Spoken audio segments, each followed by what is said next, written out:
Hey guys, what's going on? Hope everybody's having a good day out there today, and welcome back here to another edition of the Fishing Teacher. Today we're going to continue our bait series, and we're going to be talking about slash baits, the old style, old school slash baits. Going to give you guys some tips and advice on when to use them and why they're effective, and a little bit of history about them. I think it'll be a pretty informative video here. So anyway, guys, let's look at these. The old slash baits I'm talking about. This is the Gilmore, the Gilmore wood chopper. And this is sort of the epitome of the old school slash baits. Now this style of bait has been around forever, since like the 1930s. And basically it's a wooden body, cigar shaped lure with two propellers on the end. Now we've talked a little bit about prop baits in the past, but this is not a prop bait. This is what's called a slash bait, simply because of the propeller design on it. Now this bait here, like I said, it's a large bait. It's about 6 inches long.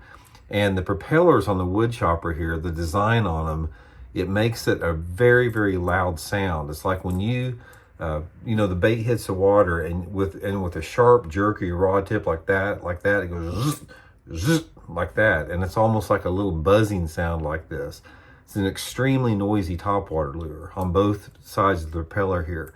So in other words here, you've got a large bait that makes a lot of noise, so it's an aggressive bait, and this bait, being the size that it is and the sound that it makes, it's attractive to big fish, because you're not going to catch a lot of little fish on this simply because how aggressive this lure is. Now, when we talk about aggressiveness of a lure, it's like lure categories are determined a lot of times by their size and how much noise they put out or how much vibration they put out.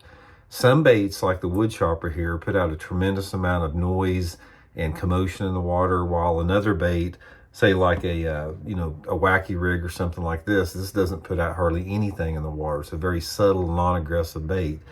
But under certain situations, you definitely want an aggressive bait like a slash bait. So let's talk a little bit about when you want to fish a slash bait. Slash baits, in my opinion, are really good in the mid-spring to the late spring period of the year. So in other words, from about the first part of April into like the first part of June is the prime time to fish these. Now the way you want to fish them here, there's a couple different schools of thought on this. A lot of it is based upon the mood and the personality of the fish. The best success I've had on this bait is to make a cast out there and then just keep your rod tip low and just twitch it hard like that. And like I said, it causes this bait to go zzz, zzz, like that. And once you do that, I'll usually twitch it like maybe 2 or 3 times, and then I'll leave it completely still in the water, and I'll let all the ripples dissipate around it to where it's just sitting there not moving. And then I just maybe make one little deal like that just to get the props going. And that's a lot of times the bass will hit it like that, especially if you don't have much wind. Now, if you're in a situation where you have, say, it's a little bit breezy out, and it's cloudy out, and the conditions are really good for fishing, that's when I'll fish it faster. I'll jerk it 2 or 3 times, let it set just a split second. Do not let the ripples dissipate. Jerk it again, and I'll keep it moving pretty fast through the water. You never just want to reel it in straight. You're always jerking it and stopping it. The places that I've done the best on this are underneath like overhanging trees or shady banks. So say, for example, you're working down a set of shoreline, and the angle of the sun is such where it's throwing some shade out off the bank, where you have like from the bank maybe out 5 or 6 feet is real shady, and you maybe have some overhanging trees. That's an ideal place to fish a slash bait. Shade is key with this bait, and also you want low light conditions. A bait that's a surface bait like this, it's an aggressive surface bait, you have got to have the combination of either a little bit of breeze, some clouds, or shade. In other words, or early and late in the day when the sun's fairly low. In other words, these baits, they're not natural looking, so you don't want the fish to get a good look at them. Some lures, like some swim baits, are real natural looking, and the fish can get close and study them and still bite it. But this thing here, it looks so unnatural that you're capitalizing on the curiosity and the reflex and the anger aspect of the fish striking a lure.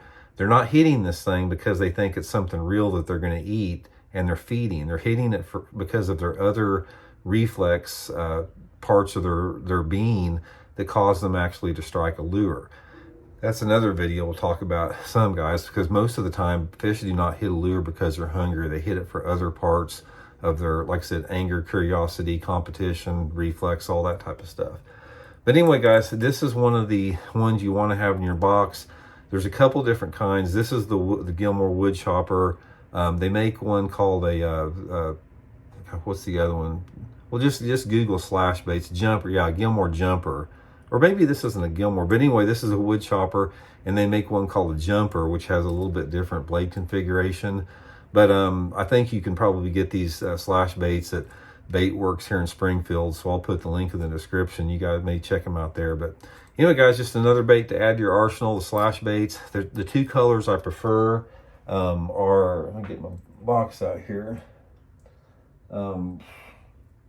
I don't have my box here, but anyway, the two colors I prefer are solid black or solid yellow. They make a yellow and a black one, and both of those are really good. So hope it helps you guys catch a few. We'll talk later.